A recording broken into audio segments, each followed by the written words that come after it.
Kung nasaan ang aksyon, lagi kaming naroon. Walang pinipiling panahon sa paghahatid ng balita at pangangalap ng mga impormasyon. Ito po ang aking mundo bilang reporter at news anchor. At ngayon, isang mahalagang papel ang ibinigay sa akin. Ang lahat ng ito ay bilang paghahanda sa isang panibagong misyon, ang maghatid po sa inyo ng alagang kapatid. Bantayan ang inyong kapakanan, maging tulay ng impormasyon para sa mas maayos na pamumuhay at maghatid ng serbisyo para sa mga nangangailangan. Ito po ang aming misyon. Ako po si Cheryl Cosim, magbibigay sa inyo ng alagang kapatid. Kalusugan ay yaman, kaalaman ay sandata, bantay ang iyong kapakanan, tagapaglingkod ng nangangailangan. Inspirasyon, pag-asa, buhay na malaya, buhay na kaisaya. Ang lunas na alay namin, alagang kapatid.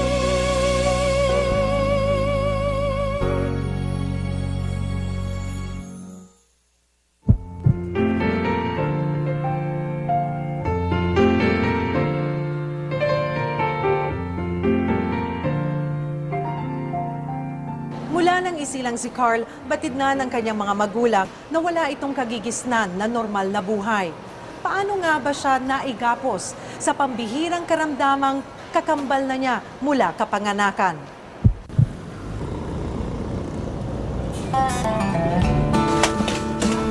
Karaniwang eksena na raw dito sa Parola, Tondo, Maynila ang habulan ni Nanay Monang at ng anak niyang si Carl. Tuwing makakalabas kasi ng kanilang tahanan, hindi na mapigilan sa pagtakbo itong si Carl. Dahil kahit tawagin o sawayin ni Nanay Monang, tila walang naririnig at hindi raw nakaiintindi ang kanyang anak.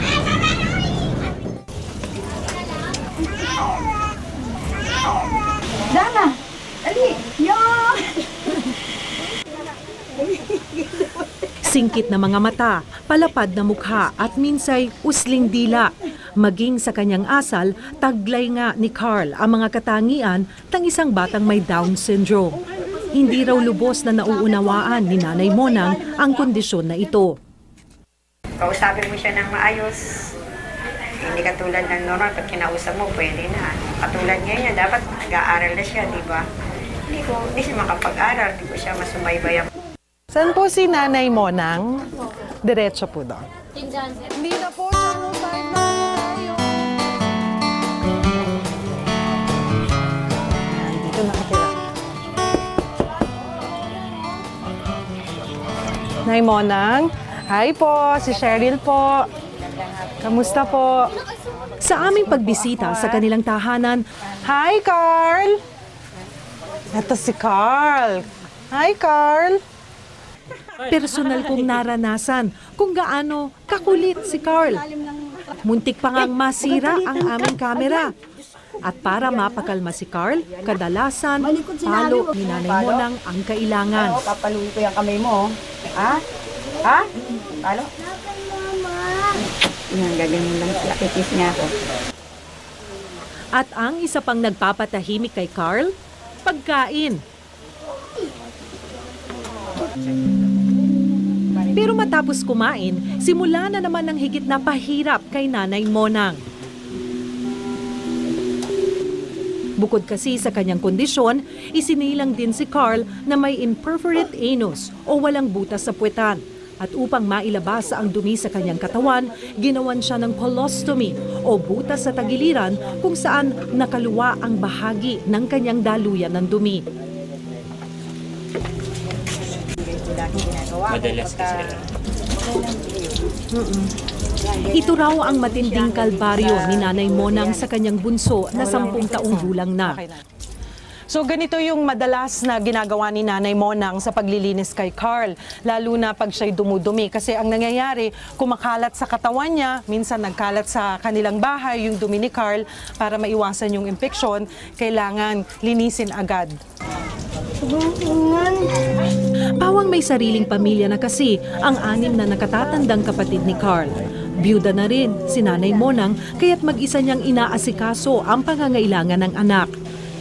Matapos linisan, muling tinatakpan ni Nanay Monang ang butas ni Carl ng lampin na paulit-ulit niyang nilalabhan kesa sa diaper o colostomy bag. Nay, ba't ang ginagamit po natin na pangtapal doon sa nilalabasan ng dumi ni Carl lampin? Kasi ma'am, mas nakakaminis ako dito. Ayon sa mga doktor, maaari na sanang operahan si Carl sa edad niya ngayong 10 taon. Kiss, kiss, kiss. Wala nang pagod. Ngunit ang pinag-iipunang operasyon ni Nanay Monang tila imposible raw dahil pagtitinda lamang ang kanyang kabuhayan. Tinanong ko siya, wala pa ako sapat na ganun, gusto ko lang ayun lamang yung sinabi niyang ganun na malaking halaga akong kailangan. Kahit na ang gawin ko nga na hindi pa ako makaipon na sinasabi ng doktor na may 100,000 na magagastos. Kakalasing din niya yan. Dahil sa kakaibang kalagayan ng kanyang anak, proteksyon daw nito ang telang itinatali ni Nanay Monang sa binti ni Carl tuwing kinakailangan niyang umalis ng bahay. Kahit pa tila napag-aralan na nga raw ni Carl kung paano tatakasan ang sitwasyong ito. Iniiwasan daw ni Nanay Monang ang pagkakalat ng dumi ni Carl hindi lamang sa tahanan, maging sa kanilang komunidad. Pero higit sa lahat, pinangangalagaan niya ang kaligtasan nito. Bukod sa maaaring mawala si Carl, maaari rin siyang maaksidente sa daan. Nay, pag ganyan nakakawala siya, pag dinatali niyo, saan siya nakakarating dito? Tapos na, nakawala, nakarating. Kung saan ka nakakarating?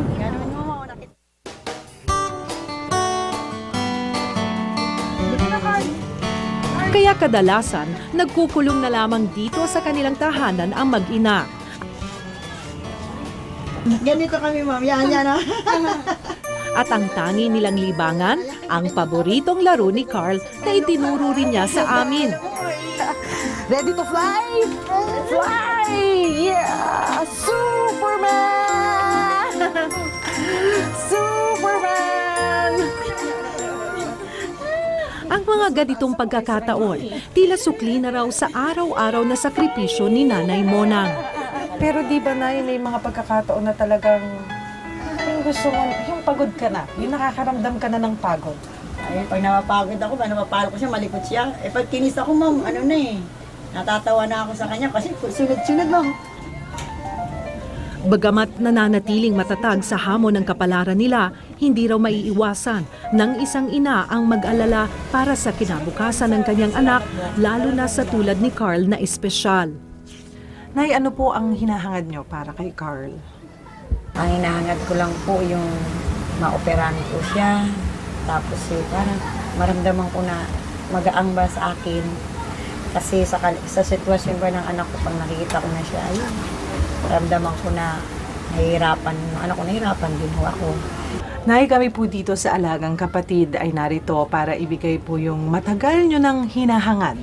Gagawin po namin lahat ng abot ng aming makakaya para po matupad yung inyong mga ipinagdarasal para sa kanya.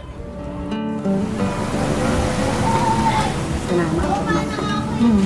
Yan lang po yung hilig ko sa anak ko ma-opera dito. Kasi parang hindi rin ako nahihirapan kasi gusto ko yung normal yung pagdumi niya. Yun lang po ang nalaki kong hiniling. Pero po yung kanyang naging katayuan sa katayuan niya po na isip, sabi ko, special child siya. Ano ko na po yung kaya ko naging katayuan sa katayuan niya po na isip, sabi ko, special child siya. Ano ko na po yung kaya ko na po. Kasi binigay ng Diyos sa akin eh. Kaya ba, Nay? Ramdam namin ang pasasalamat ni Nanay Monang.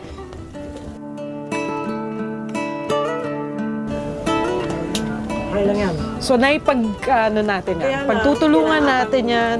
Kung ano yung pwede nating magawa for Carl, gagawin natin yan. Maging si Carl, ipinakita rin sa amin ang tuwa. Dahil ngayon, sa gitna ng mga pagsubok, isang kakampi ang nakilala nila.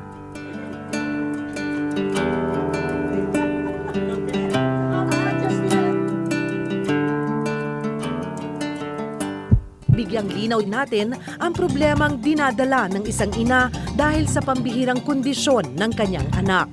Dagang kapatid, dagang kapatid.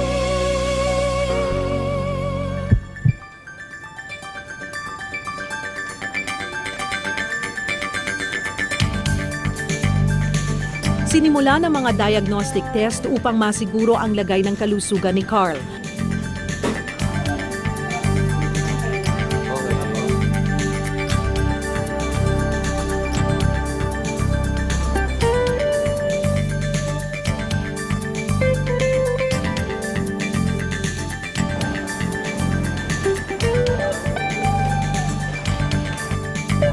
Inihahanda kasi siya ng mga espesyalista dito sa Makati Medical City ang nagpaunlak na sagutin ang kanyang operasyon ukol sa imperforate anus at colostomy niya.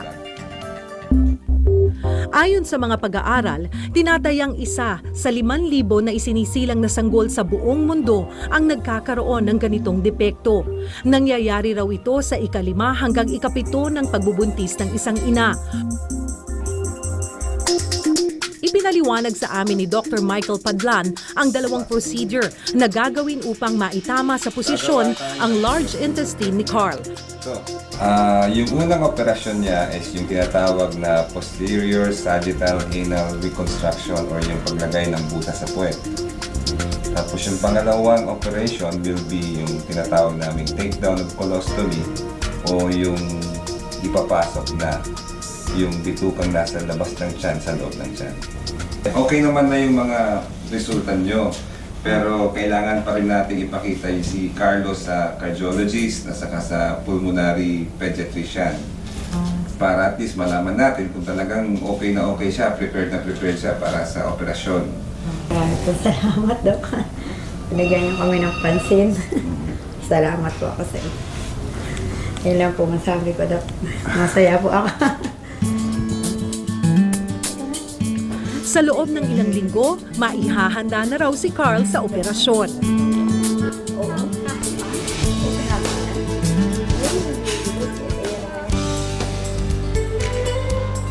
Bukod dito, sinamahan din namin ang mag-ina sa isa pang espesyalista. Mahalagang maintindihan kasi ni Nanay Monang ang kondisyon na Down syndrome.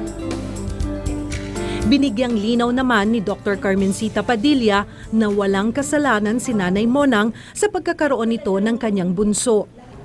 Doktora, narito po kami ni Nanay Monang dahil po hindi po niya talaga lubusang naiintindihan ang sitwasyon po ni Carl, yung pagkakaroon po niya ng Down syndrome. Wala ito sa kanyang ginawa, wala ito sa paglilihi, wala ito sa pagkain. Talagang yung iklog lang niya sa panahong yon ay nagkamali. At imbis na isang 21 lang ang binigay, malamang 221 ang binigay. Kaya po naging ganun yung resulta. Sobrang chromosomes daw ang bumuo kay Carl sa sinapupunan ni Nanay Monang.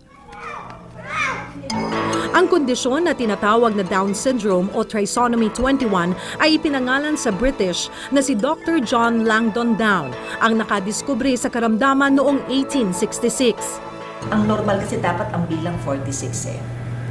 46 dapat ang bilang. Ito ang pinaka-factory natin ng katawan. Ito yung tinatawag nating chromosome eh.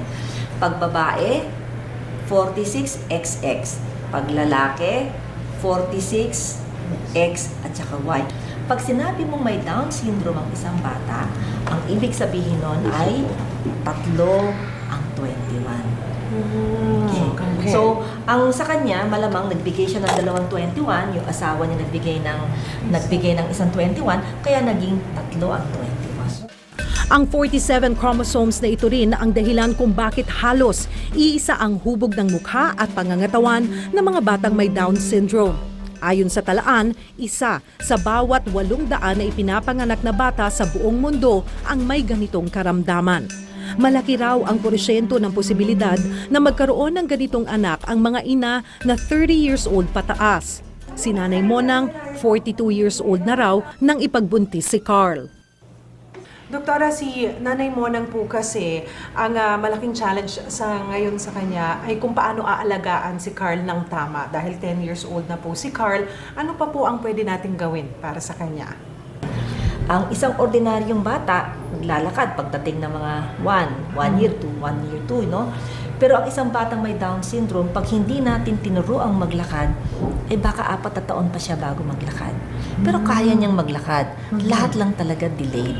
Kasi magiging bad siya, yung gusto ko maging maturuan siya ng maayos. Ayun po ang nagustuhan ko sa paliwanag ninyo, Doktor.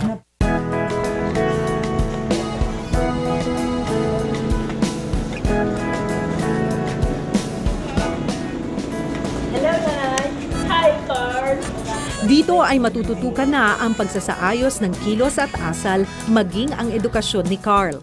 Wait for the go signal ng mga medical doctors niya at yung mga kinaukulan na when we can start with the therapy. And start mo na sa OT. Let's take it one step at a time. Apit nga. Very good. Ay! Isa sa ilalim muna sa occupational therapy si Carl upang maiwasan ang sobrang likot at kakulitan nito. Sunod namang ituturo sa kanya ang physical therapy para sa maayos na pagkilos gaya ng paglalakad o pagtakbo. May speech therapy din upang makapagsalita si Carl. At sa oras na matutunan niya ang mga ito, maaari na siyang mag-aral gaya ng mga estudyante dito at matutong magbasa, magsulat at makisalamuha sa iba. Kompleto na, di ba? So, yun ang inaano ko, wala na akong masasabi doon. Nakuha ko na lahat sa kanya, kahit na ganyan yung anak ko. Noong hindi ko inaasahan yun, nagkaroon ako ng pag-asa, di ba? Simula pa lamang ito ng paglalakbay ni Carl. At sa bawat hakbang, nakaalalay kami. Hanggang sa tuluyan niyang paglaya mula sa taglay niyang karamdaman.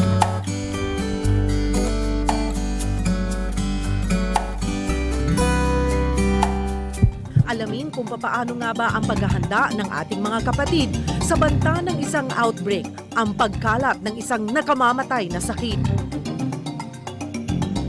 Dagang kapatid.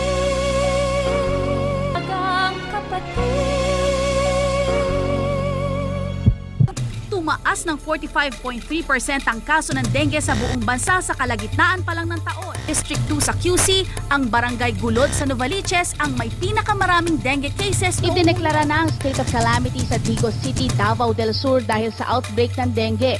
Nito lamang mga nagdaang buwan, nagpahayag ang Department of Health na posibleng magkaroon ng dengue outbreak dito sa Pilipinas. At ang mas nakakaalarma, umabot na sa mahigit 50,000 Pilipino ang tinamaan ng dengue ngayong taon. At tila naghahasik ng lagim ang bawat kagat ng lamok na may dalang dengue virus. Dengue na pinag-usapan, seryoso na ako niyan kasi hindi basta-basta yung dengue nakakamatay. Handa ka na bang puksain ang pagkalat ng dengue? Nalulokan na ako sa naririnig at napapanood ko tungkol sa dengue. Kinakabahan ako sa outbreak. Tulong! Muli nga raw nagbalik ang banta ng sakit na ito sa bansa. Pero ang ating mommy walang alam sa mga maaaring mangyari. Wala ako masyadong alam pagdating sa dengue. Yung pagkakaroon na ng lagnat, tsaka yung pantal-pantal sa katawan. Ganon, yun lang ang alam ko sa dengue. Natakot ako sa 2 kong anak na maliliit, baka mabiktima ng dengue. Lagnat itong 2. Dengue paranoid si Aling Honey. But there's no need to worry, isang kapatid ang nakarinig ng iyong panawagan. Kaya to the rescue, si Dr. Eric Tayag para sa mga kasagutan. Aling Honey, bilang nanay, awayin na natin ang nanay ng mga lamok.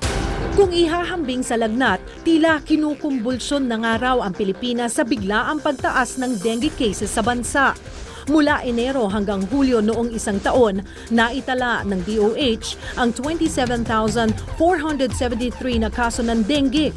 Sa parehong panahon ngayong 2010, pumalo na sa 40,648 cases ng sakit o halos 50% na pagtaas ng kaso ng dengue.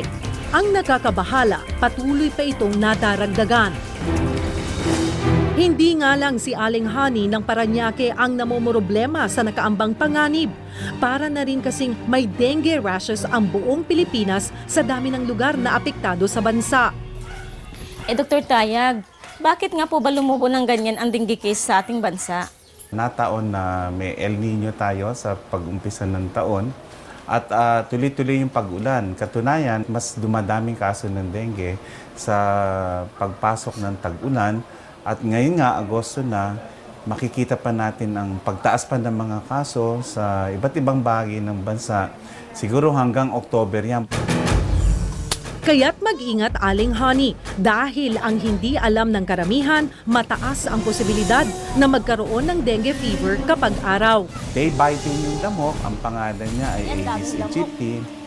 Mapapansin mo, black and white ang stripes niya. Kaya lang, dahil sa mabilis kumagat siya, madalas sa hindi mo napapansin, nakagat ka na pala. Doc, paano ko po ba malalaman kung may dengue na ang anak ko? 7 araw matapos ka makagat na lamok na nagtataglay ng dengue virus, ay maring maranasan mo na yung mataas na lagnat at lalabasan ka ng maliliit na pantal. Ang warning signs na babantayan mo ay yung pagsusuka, pananakit ng sikmura, pagdugo sa ilong o gilagid, nahirapan ka ng huminga.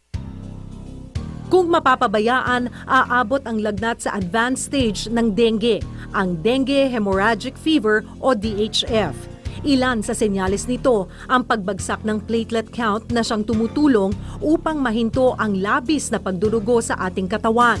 Kasama rin dyan ang bruising o pamumuo ng dugo sa ilalim ng balat.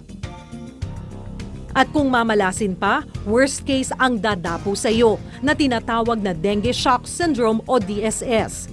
Ang biktima, kakikitaan rin ng parehong sintomas kasama ang matinding pananakit ng tiyan, mabagal na pulso, hypothermia at shock o biglaang pagbaba ng blood pressure.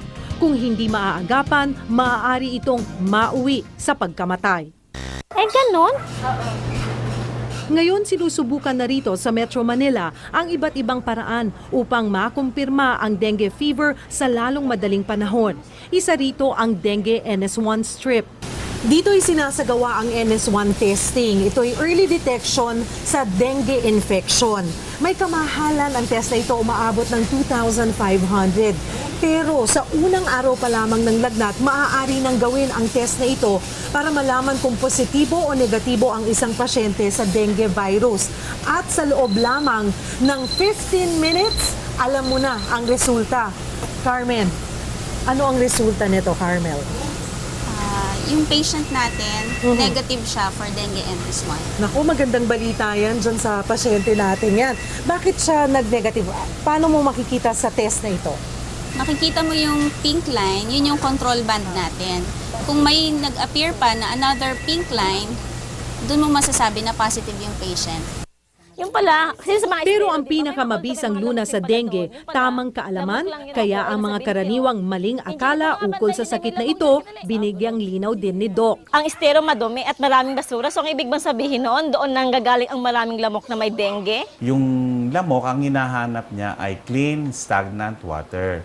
So wala sila sa pusali, wala sila sa putikan, wala sila sa maruming tubig. Diba sakit pambata lang ang dengue? Karaniwan sa ating bansa, mga bata pa lamang, nakokompleto nila ang pagkakaroon ng paulit-ulit na infection sa dengue.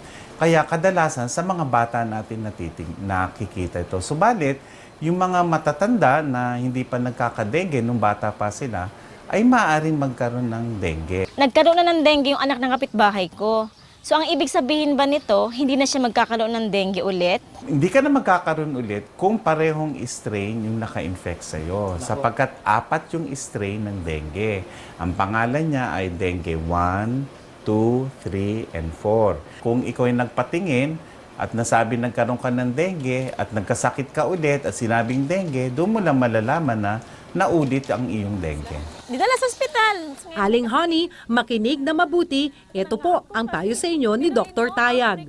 Bilang isang nanay, kailangan proteksyonan natin ang mga bata. At ang nanay lamok na maaaring magbigay sa atin ng virus ay malalabanan ng isang nanay na katulad mo. Laban ng nanay to nanay pala ang gusto ng mga lamok na to, ha? Face to face tayo, manda kayo, hindi ko kayo urungan. Pakinggan mo, Aling Honey, ang mga tips mula kay Doc. Panatilihing malinis ang paligid. Inspeksyonin ang mga bagay na pwedeng malagyan ng tubig tulad ng mga gulong ng sasakyan. Butasan ang mga ito upang maalis ang tubig sa loob. Takpan ang mga imbaka ng tubig tulad ng mga timba at drum na pwedeng pamahayan ng lamok. Palitan ng tubig sa mga flower vase once a week para hindi maitlugan ng lamok ang tubig nito. In din na ang pagsusuot ng mga pajama, jogging pants at damit na may mahahabang manggas bilang proteksyon sa mga lamok. Mayroon na ring mga produkto sa merkado tulad ng citronella patch na nagtataboy sa mga lamok. Idinidikit lamang sa damit at presto, goodbye mosquito. Gamitin ang kwentuhan time upang makipagtulungan sa inyong mga kapitbahay tungkol sa mga programa ng inyong barangay para masugpo ang dengue. Maraming salamat, Dr. Dayag. Dahil ngayon, alam ko na kung paano susugpuin ang mga nanay na lamok na nagdadala ng dengue. Sold na ako! Dahil prevention is better than cure.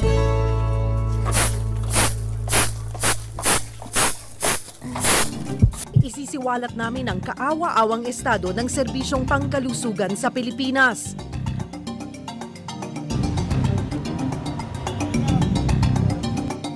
Alagang kapatid.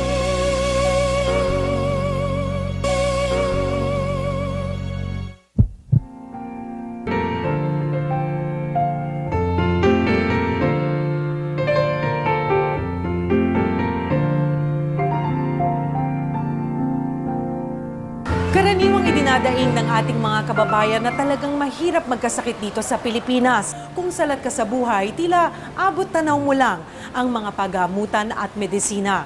Ito ang realidad na hinaharap ng ating mga mahihirap na kapatid.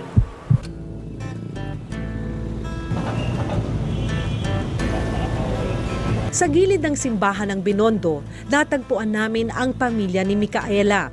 Nakasalampak sa sidewalk, dinadaan-daanan, nilalagpasan. Walang nakakapansin sa asawa nitong may sakit. Sa dalawang anak na sipunin at malnourished at sa kalagayan niya na nagbubuntis na mas lapitin ng sakit. Papanganak ako dito na. Mahirap mo ng bangkita pag wala mong bahay ito eh. Kasi mga anak ko masakit. Nanaawa ko sa mga anak ko, pati asawa ko. Tapos ako naman, buntis naman ako. Huling nagpa-check up si Micaela noong nagbubuntis pa lamang siya sa kanyang pangalawang anak. 2 taon na ang nakalilipas. Isinasaad sa batas na ang bawat ospital sa Pilipinas ay dapat na magbigay ng charity services o libreng serbisyo lalo na sa mga kababayan nating kapos sa pera. Nakapaloob sa konstitusyon ng Pilipinas na ang serbisyong pangkalusugan na ito ay dapat nakakamtan ng bawat Pilipino.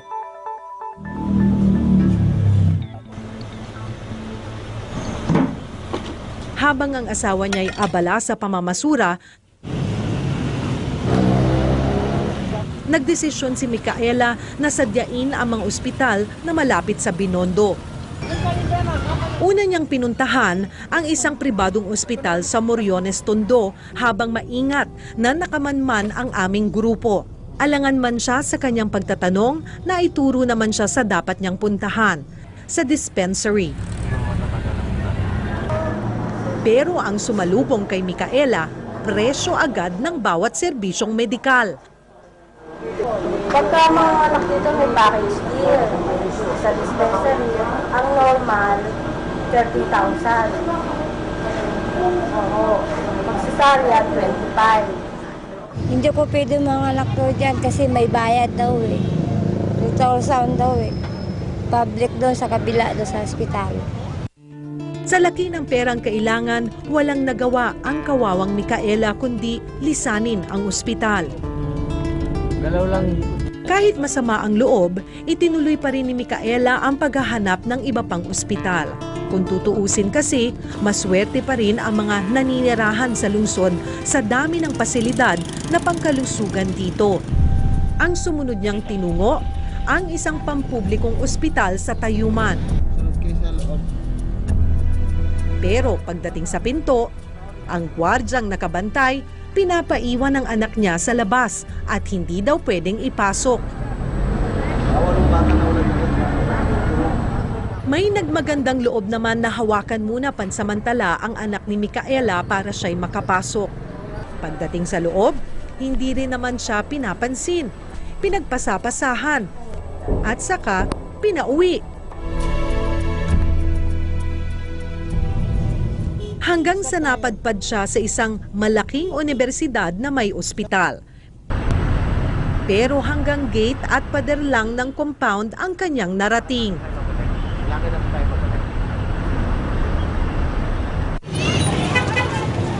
Bago pa matapos ang hapon, isa pang ospital ng gobyerno ang kanyang sinadya sa Santa Cruz, Maynila. Pagdating doon, puro sermon lang ang inabot ni Micaela.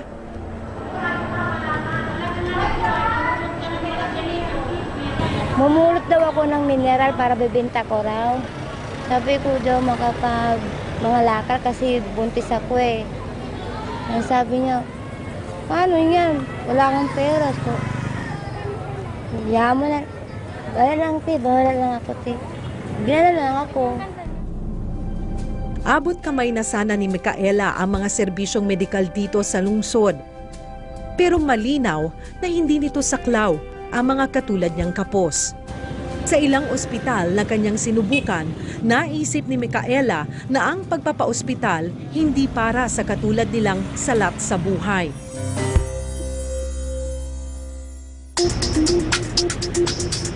Personal kong sinangguni ang kaso ni Micaela sa kalihim ng DOH na si Dr. Enrique Ona. Secretary, bilang bagong talaga po na kalihim ng Department of Health, paano niyo po tutugunan yung problema po natin sa health sector sa bansa? Alam mo, Cheryl, ang amin talagang main issue ngayon and problem is one doubt. 30% ng ating mga pasyenteng namamatay ay hindi man lang natitingnan ng isang doktor o isang health worker. Kung pagbabasihan kasi ang national budget na nakatalaga ngayong taon, lumalabas na ang budget para sa kalusugan na inilaan sa bawat Pilipino ay 70 sentimos lamang. Merong mga provinces and cities na maayos, pero malaking kakulangan sa ibang mga lugar. Kaya uneven ang access ng ating mga kababayan. Nakakalungkot malaman na noong 2007, 7 sa bawat 10 Pilipino binabawian ng buhay ng walang atensyong medikal. Yung sa nakaraang dekado, nabigyan natin ng attention ang mga health regulation. Subalit sa aking pagtitigin at paglilibot, nakita ko talaga ang kakulangan ng health services at saka yung tinatawag na health financing. Ang plano ng DOH ang mas malawakang pagpapatupad ng PhilHealth sa bansa. So ito po ba ay libre dapat? Yun nga ang gusto kong ipaliwanag, Cheryl. Maalis sana yung konsepto na libre. Hindi libre, may nagbabayad. Ibig sabihin, kung meron kang PhilHealth, hindi ka nasisingilin.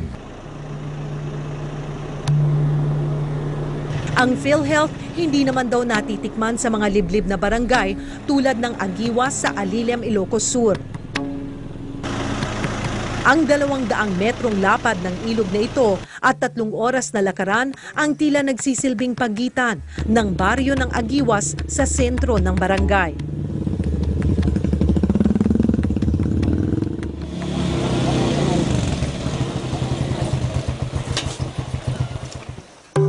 Kaya ang residente roon na si Mang Eleno Sook, mahigit 1 taon nang hindi nadadalaw ng doktor o nurse mula sa health center ng kanilang bayan. Nakaratay siya sa kanyang higaan dahil sa isang spinal injury. Dahil napabayaan, lumala ang kanyang mga sugat at lumalim ng hanggang sa 3rd-degree bed sore. Na sana'y naiwasan kung naagapan ng medisina. Ibababa po natin siya, tapos ipapakita natin siya sa dating tumingin sa kanyang surgeon sa may Bethany.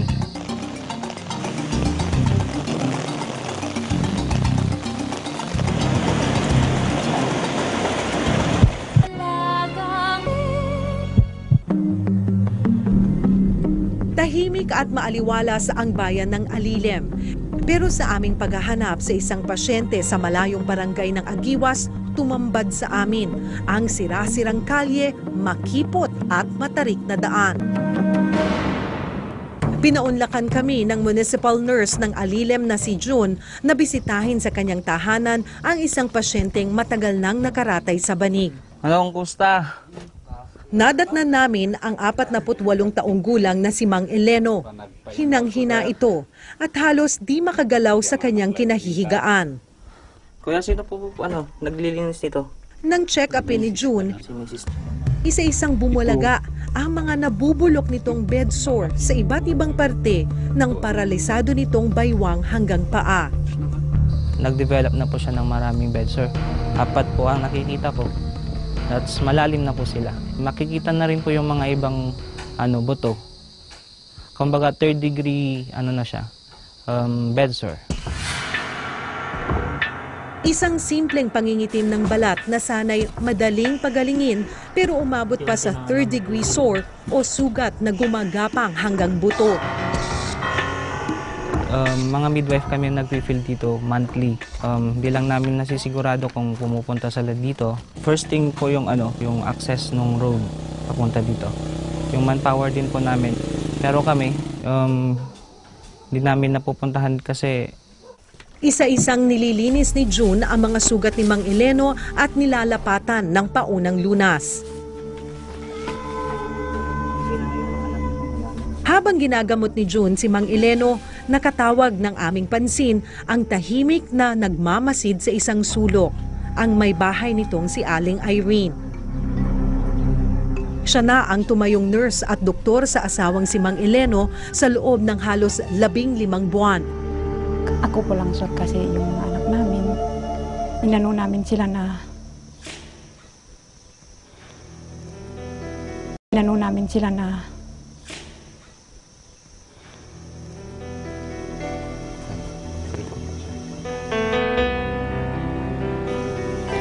ako po yung nag-aalaga sa kanya.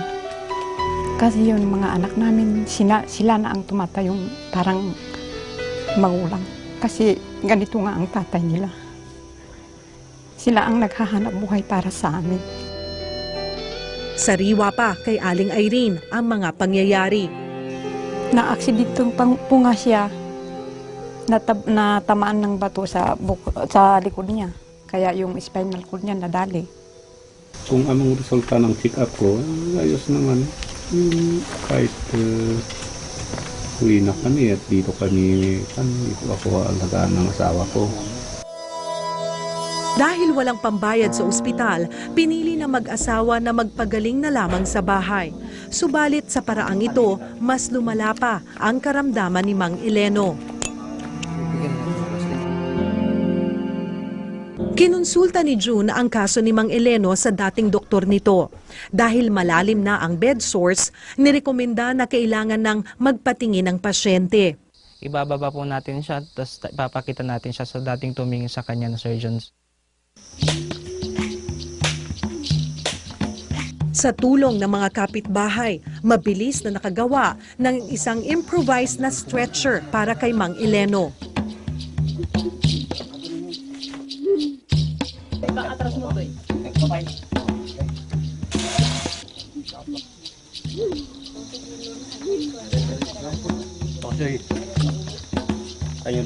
Malayo pa ang lalakbayin, kaya't mabilis na naghanda ang lahat. At ilang minuto lang, bayanihan na sila sa pagbuhat kay Mang Eleno.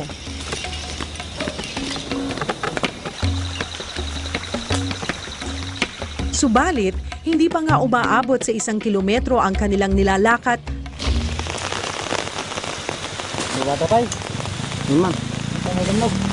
Biglang bumuhos ang malakas na ulan.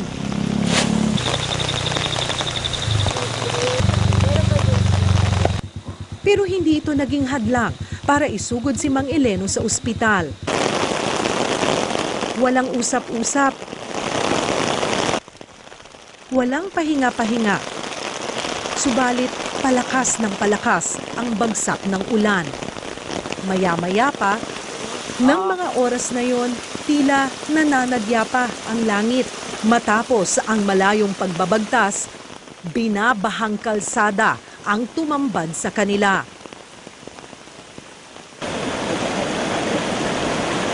Pero pagdating malapit sa ilog, ang rumaragasang tubig ang naging matinding balakid para maitawid si Mang Eleno.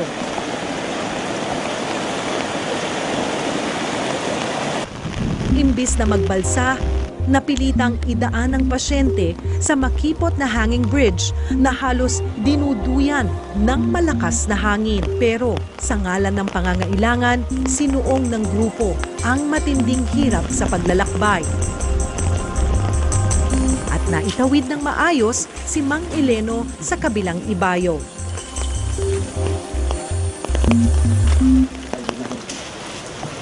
Hello.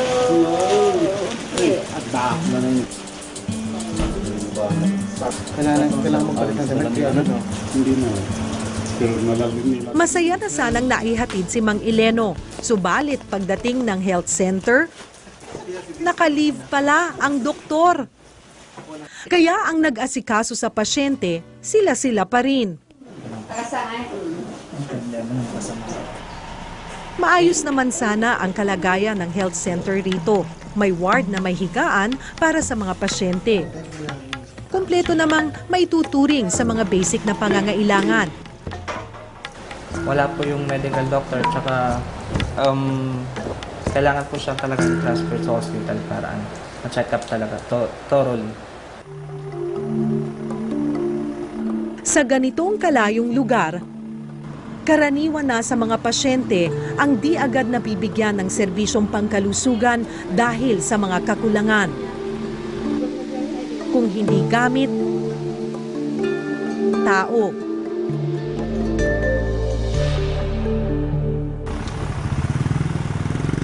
Kinaumagahan,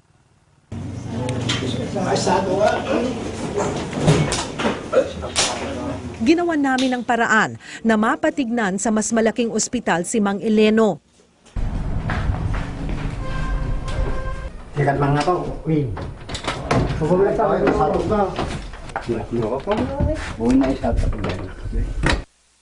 Kaya ibinyahe namin siya mula Alilem hanggang San Fernando, La Union para lang malapatan ng karampatang lunas.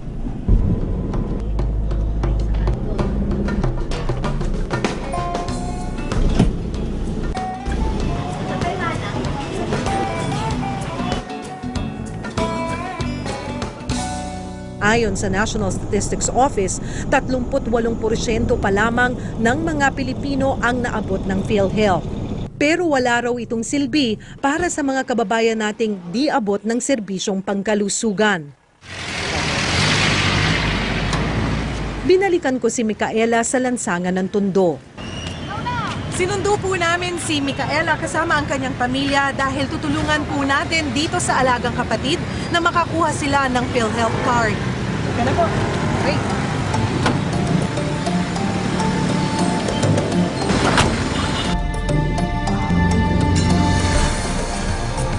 Mula sa pag-asikaso ng dokumento hanggang sa pag-apply ng PhilHealth ng mag-asawa, inayos ng aming team ang kanilang pangangailangan.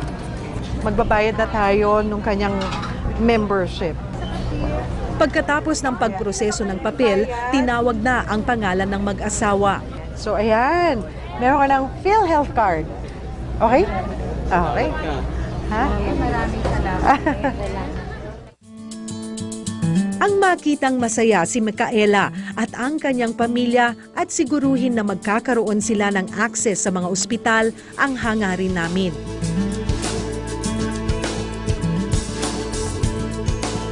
Hindi rin namin nalimutan si Mang Eleno. So yan po yung magandang balita. Na-check natin na si Mang Eleno ay member pala hanggang December of this year at siya po ay isang sponsored member ng kanilang pamahalaan sa Alilem, Ilocos Sur.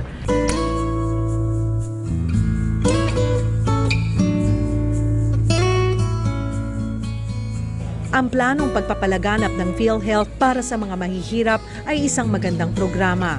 Pero ito na nga ba ang sagot para maging abot kamay na ng ilan nating kababayan ang tamang serbisyong pangkalusugan? Sa mga residente naman ng malalayong parte ng Pilipinas, paano nga ba sila maaabot ng tulong medikal mula sa kasalukuyang administrasyon na nangakong lulunasan ang sistema ng serbisyong pangkalusugan? Ito ang karamdaman ng ating bansa na kinakailangan ng agad na lunas.